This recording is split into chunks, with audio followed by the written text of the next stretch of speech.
भारत योगासन का घरेलू मैदान था, लेकिन इसका अभ्यास केवल पुरानी पीढ़ियों द्वारा ही किया जाता था। चलन में आमूलचूल बदलाव के साथ योगासन का न केवल अभ्यास किया गया है, बल्कि युवा पीढ़ी भी अब इसे पसंद कर रही है। यह अपने अभ्यास में आसानी और आश्चर्यजनक परिणामों के माध्यम से सभी का दिल जीतने में सक्षम है। कई आसान योग मुद्राएं उन लोगों के लिए आदर्श हैं जो अभी शुरुआत कर रहे हैं। ये आपको योग के सही अर्थ को समझने में मदद करते हैं और आपके मन और शरीर पर भी स्थायी प्रभाव डालते हैं। योग एक पारंपरिक और पवित्र विज्ञान है जो हमारे संपूर्ण अस्तित्व का ख्याल रखता है। शारीरिक फिटनेस और गतिविधियां हमें सतर्क और चुस्त रखने में मदद करती हैं।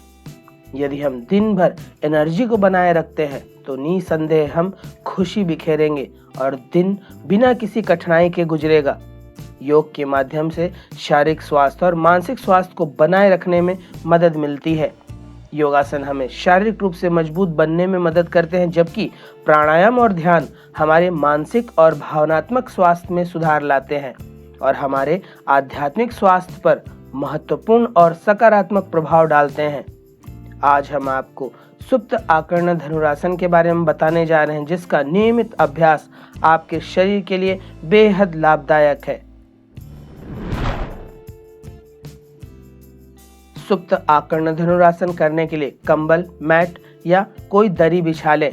अब उसके बाद उस पर पेट के बल लेट जाएं। पेट के बल लेटने के बाद इस तरह से एक पैर को टखनों के विपरीत दिशा की हाथ से मजबूती से पकड़ें और जिस दिशा की पैर को पकड़ा गया है उसी दिशा की हाथ को श्वास लेते हुए इस तरह से उठाते जाएं।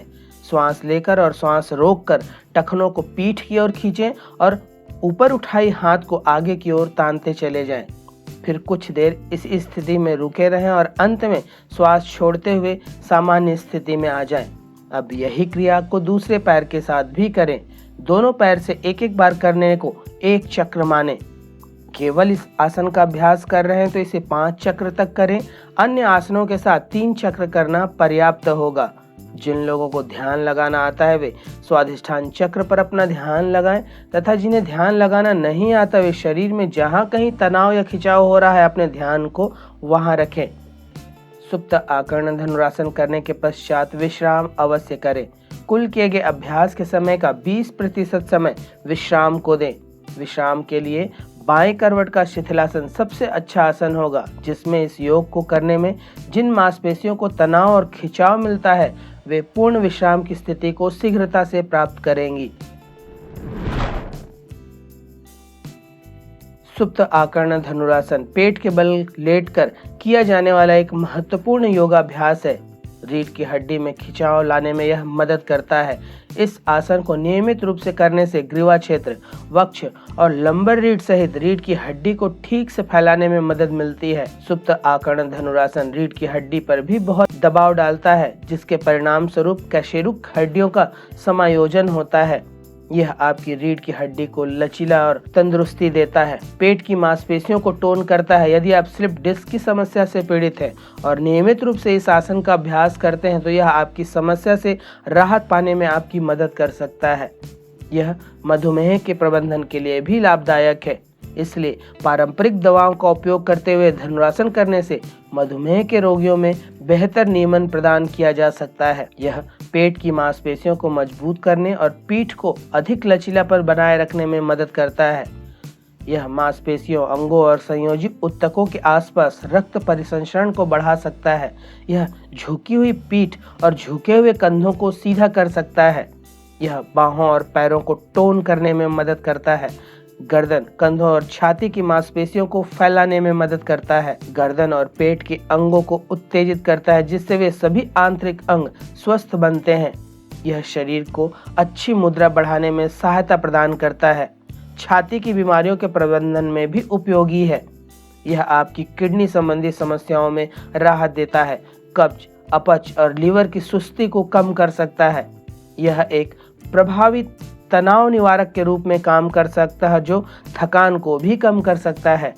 इस आसन के अभ्यास से शरीर में हार्मोन के इष्टतम कामकाज को बनाए रखने के लिए अधिविक्त और थायराइड ग्रंथियों को विनियमित और उत्तेजित किया जा सकता है। शरीर की रोग प्रतिरोधक क्षमता बढ़ती है तथा संपूर्ण शरीर में रक्त परिसंचरण उत्तम गति को प्राप्त होता है। रक्तचाप भी संतुलित होता है, मानसिक क्षमता का विकास होता है तथा सभी मानसिक रोगों में लाभप्रद आसन है। शरीर सुडौल व आकर्षक बनता है। यह एक संपूर्ण योग आसन है जो पीठ और पेट की मांसपेशियों को मजबूत बनाने में सहायक है। स्वास्थ्य लाभों में रक्त परिसंचरण को बढ़ाना, कुबड़ पीठ और शारीरिक मुद्रा को समायोजित करना, मधुमेह, पाचन संबंधित बीमारियों और छाती की बीमारियों आदि का प्रबंधन करना शामिल हो सकता है।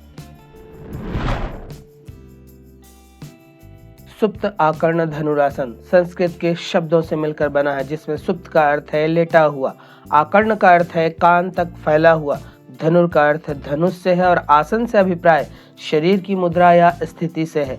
क्योंकि इस आसन में लेटकर हाथ को कानों की ओर फैलाकर धनुरासन किया जाता है, इसलिए इसे सुप्त आकर्ण धनुरासन कहते हैं। अंग्रेजी में इसे रिक्लाइंड शूटिंग बो पोज कहते हैं। सुप्त आकर्ण धनुरासन के अभ्यास से मूलाधार, अनाहत, मणिपुर और स्वाधिष्ठान चक्र शुद्ध, संतुलित व सक्रिय होते हैं तथा अभ्यासी को इन चक्रों से संबंधित सभी लाभ मिलते हैं। जब इसका अभ्यास किया जाता है तो यह आपकी मस्तिष्क की शक्ति को बढ़ाता है, चक्रों के केंद्र को संतुलित करने में सहायता प्रदान करता है। यह प्राण ऊर्जा का प्रवाह चक्रों के माध्यम से संपूर्ण शरीर में करता है। यह आसन हमारे शरीर के चक्रों को खोलने में अहम भूमिका निभाता है। जिनके पेट में अल्सर हो उन्हें यह आसन नहीं करना चाहिए। हार्निया के रोगियों को भी इस आसन के अभ्यास से बचना चाहिए। अंडकोश वृद्धि, कोलाइटिस वाले रोगियों को इस आसन को नहीं करना चाहिए। जिन्हें हाई बीपी की समस्या अधिक हो या चक्कर आते हो उन्हें भी यह आसन से दूरी बनाकर रखनी चाहिए। रीढ़ की हड्डी में दर्द होने पर या किसी भी प्रकार की चोट की अवस्था में यह आसन न करें। नितंब के गंभीर रोगी इसके अभ्यास से बचें। कमर में गंभीर दर्द होने की दशा में भी इसके अभ्यास से परहेज करें। गर्भवती महिलाएं इस आसन का अभ्यास न करें। जिनकी पिछले 1 वर्ष में कोई शल्य चिकित्सा हुई हो वे भी इसके अभ्यास से दूरी बनाकर रखें। उच्च ज्वर की दशा हो, शरीर अत्यंत कमजोर हो या किसी गंभीर बीमारी से ग्रस्त हो तो इसके अभ्यास से दूर रहें। अभ्यास खाली पेट ही करना चाहिए। सुप्त आकर्ण धनुरासन के अभ्यास का सबसे सही समय सुबह का ही होता है। तो यह था सुप्त आकर्ण धनुरासन करने की विधि, इसके लाभ व इसे करने में बरती जाने वाली सावधानियां।